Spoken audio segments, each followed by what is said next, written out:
Inside Philadelphia, where there's still, according to our numbers, about 120,000 votes that are outstanding. That's just Philadelphia, not even counting its suburbs.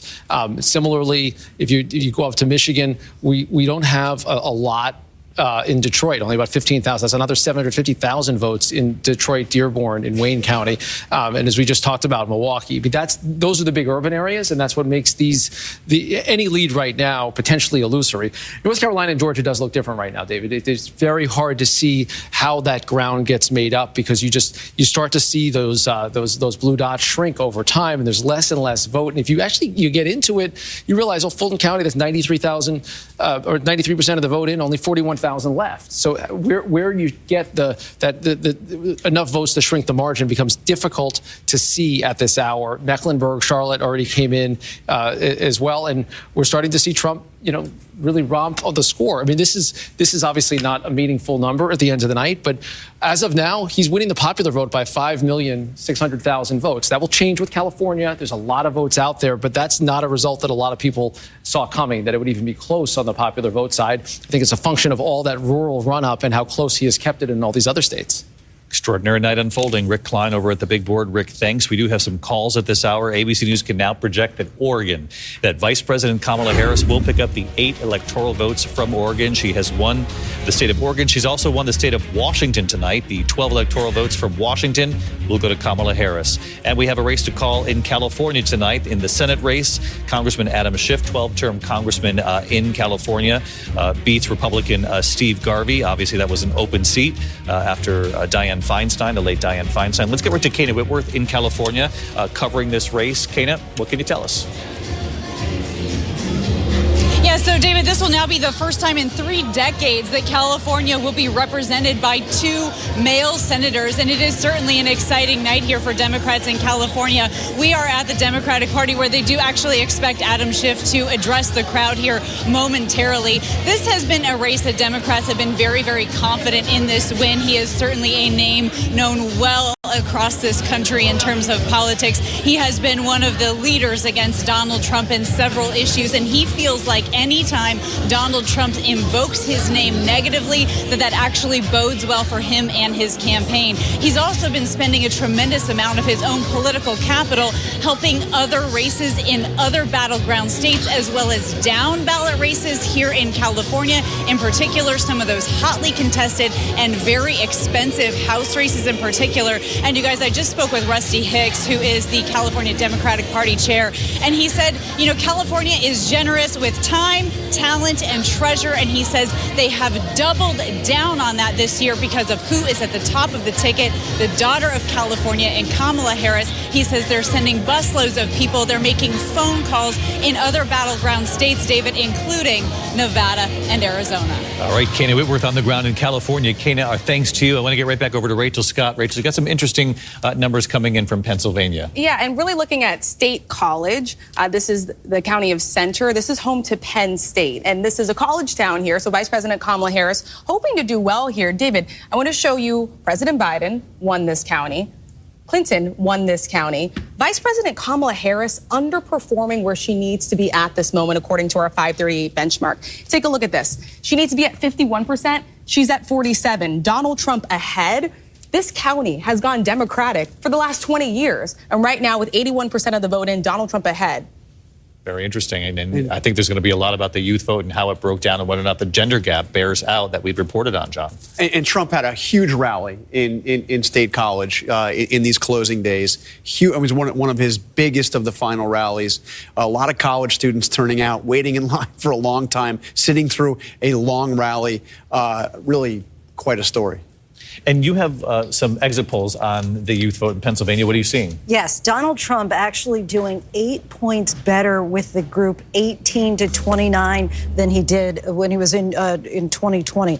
But Kamala Harris is winning. It's still just that he's doing better than he did. 53% of the vote, a little more than half, going for Kamala Harris. And this is a group that certainly she has gone after. She has talked about how Gen Z is impatient for change. The baton is in our hands. She's talked multiple times about a new way forward.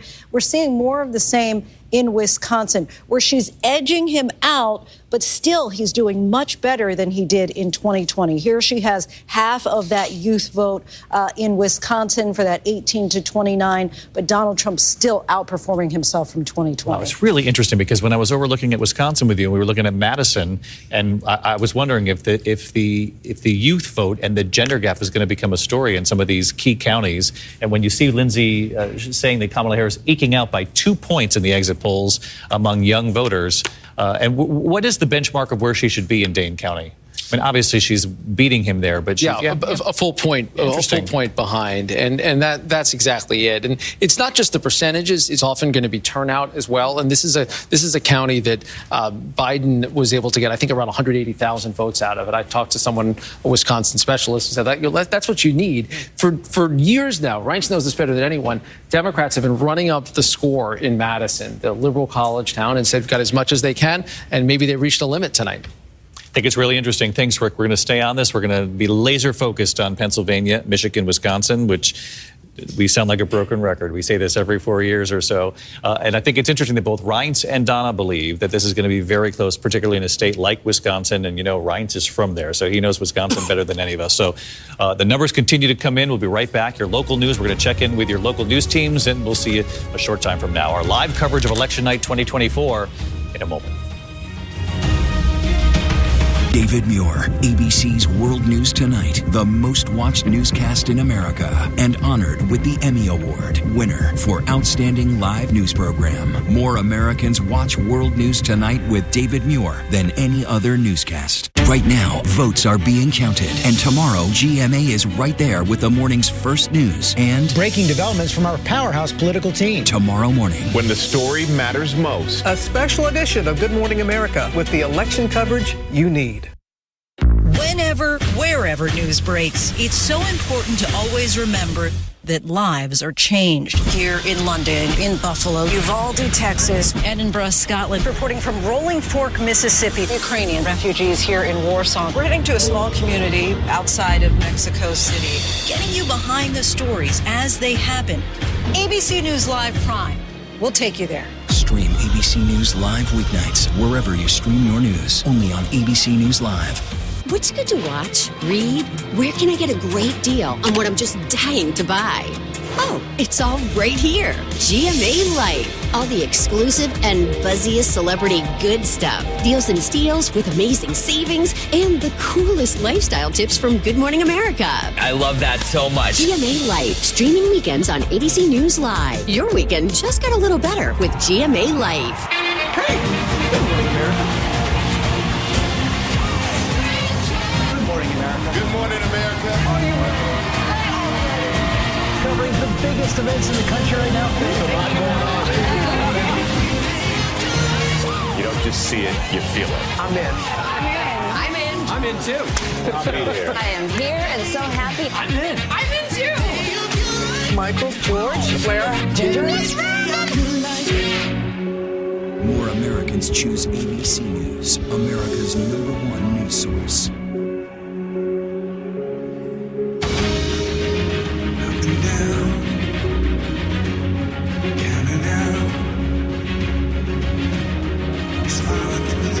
And good evening, everyone. I'm Kira Phillips. You are watching ABC News and the race to the White House. The results keep rolling in. ABC News now projecting Trump will win Nebraska, Iowa, Idaho, and Kansas. ABC News also projecting Harris will win California, Oregon, Washington, and New York. Here's where each candidate stands right now. The candidate needs 270 to win. VP Kamala Harris at 165.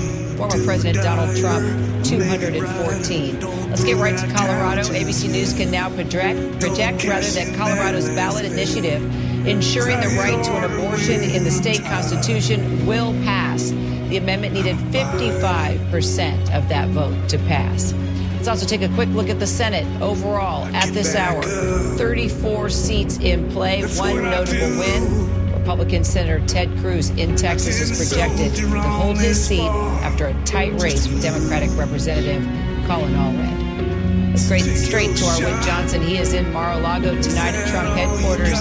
Whit, let's talk about Team Trump and all the supporters. How are they feeling tonight?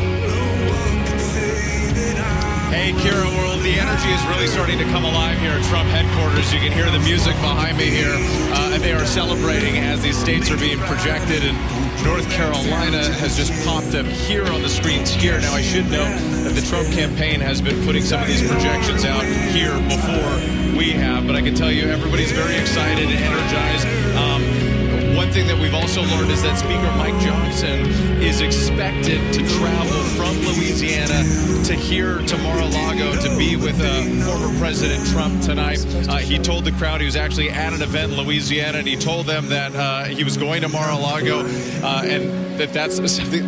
Forgive me, a lot going on here, but Speaker Johnson among those very confident in the way things are playing out for Donald Trump tonight. Kira. And possibly Elon Musk showing up there as well. Whit Johnson, we'll keep checking in with you there in Mar-a-Lago. Now to the Harris headquarters at Howard University. Eva Pilgrim is there. Eva, let's talk about the atmosphere there. Well, Kira, I can tell you there has been a real vibe shift here in the last 30 minutes to 45 minutes or so. We're actually starting to see some people that are leaving. There have been streams of people going. The crowd has thinned out just a little bit. You know, we've spoken with campaign sources who they tell us that they think that they can still hold the blue wall. But when we talk to people within the Democratic Party, there's a real concern that's starting to build as they look at the margins in these blue wall states, in Pennsylvania, in Wisconsin, in Michigan. There's nerves, a lot of nerves tonight about the numbers that they're seeing coming in and just how she's performing versus how Joe Biden did 4 years ago. One of the things the campaign, the Harris campaign, keeps sending us is information about the long lines at college campuses. And one source said to me, we can't count on those votes for Harris. Kira? All right, Eva Pilgrim, thank you so much. I'm Kira Phillips. So glad that you are with us tonight. I hope you'll stay with ABC News. Our team is bringing you election results all throughout the night, led by our David Muir. Don't go far. Our race for the White House coverage continues.